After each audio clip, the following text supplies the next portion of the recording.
I can't see that lasting forever. So you never know. You never know. Erin Molan, brilliant as always. Thank you for your time. All right, let's go on to some other big issues.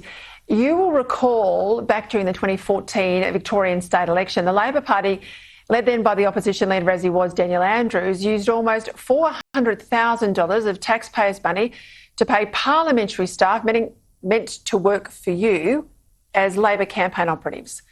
More than 20 Labor MPs were involved, including senior ministers Martin Pakula and Lily D'Ambrosio. It came known as the Red Shirts scandal. Despite two investigations, one by the Victorian Ombudsman and one by Victoria Police, no charges were ever laid. But today we're one step closer to some sort of justice being served after a former Labor Minister, Adam Somyurek, revealed he would move a motion in the Parliament to refer the whole scandal to the state's anti-corruption watchdog IBAC. Victorian Liberal MP Brad Batten, a former police officer, is now the Shadow Minister for Police. He joins me now from Melbourne.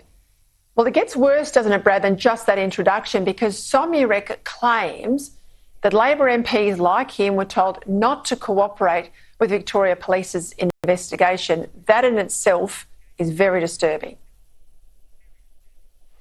And I think that's where it hits it all right on the head there, Peter, where you start talking about the fact that the Premier was standing in front of the cameras all the way through what was happening with the alleged investigations, but the whole time he was saying that he was encouraging his members to work with the Victoria Police to ensure they cooperated during that investigation. And they failed. Not one of them did.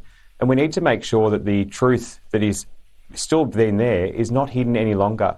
We need to make sure an investigation is underway so all Victorians can understand what happened with that money, where did it go, and the Ombudsman's already reported to say that there was issues with what had happened with the process for that money.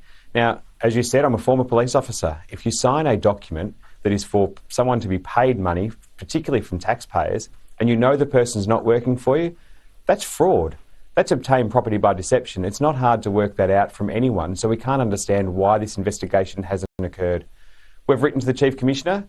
We've written to the Chief Commissioner again in December, and both replies have come back saying they'll look at it again. And the Chief Commissioner at the moment has stated they're not going to say anything publicly, but they're currently reviewing our request for a re-investigation after claims were made at IBAC when Adam Somyurek was there. This is, of course, is not just, say, a rogue staffer or a rogue MP doing the wrong thing. This was very orchestrated. It involved, as we know, around 20 MPs. It was systematic abuse of taxpayers. What happens if Somyurek's motion is successful? Does that mean IBAC can't avoid, must undertake a full-blown inquiry, even if the Premier's in the middle of an election campaign?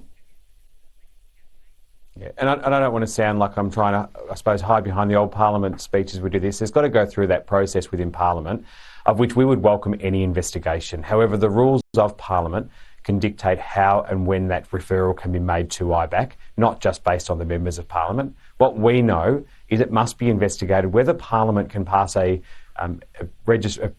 motion or not. So no matter what happens in Parliament, we're actually saying it still needs to happen. But we will be supporting anything to ensure that Labor are held accountable. And Mr Somyurek's come out and said he's one that's actually will be in the firing line. But when he came out and said that lawyers were informing MPs to not be involved, to not coordinate with the Victoria Police to ensure the truth comes out, they know they were hiding because they were using taxpayers' money without any reason other than you could have to say it's illegal. Whatever they were doing, you were trying to hide it.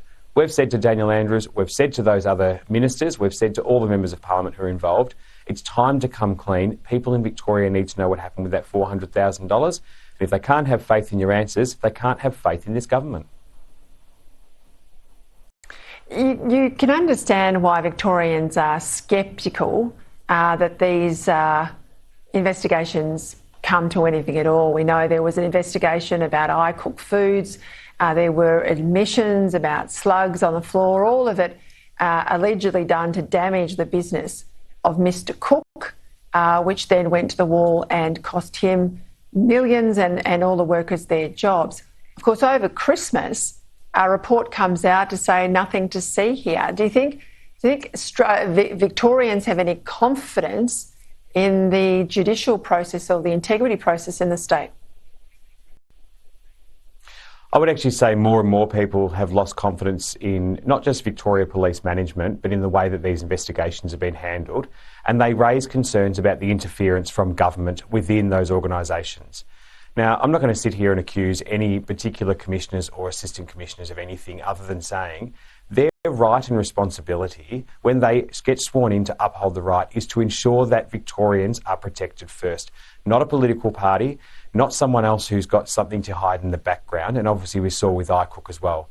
We need to make sure that these investigations are handled effectively, properly and with due process to ensure we have faith in the Victoria Police. And we've spoken about the fact they didn't cooperate with that investigation. And I've seen many times before where someone would have the questions put to them, they would be arrested. You would arrest them, bring them into the station, put them through a formal interview. And I'd have to ask the Victoria Police, why didn't that happen with members of Parliament? Now, I understand there'd be more media scrutiny, but that's what you sign up for. When you come into Parliament, you're actually told if you do anything wrong, you will be known as the Member of Parliament that did X. That's something you have to live with. I also had that in the Victoria Police. When I got into the Victoria Police, they said, when you stuff up later in life, you will be known as the police officer that made that error.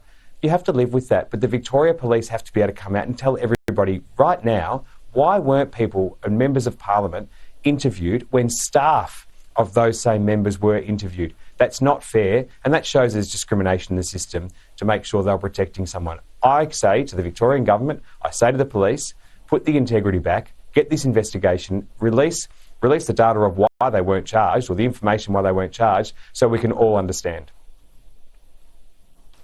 Well, Victoria's Shadow Police Minister there, Brad Batten, thank you for your time.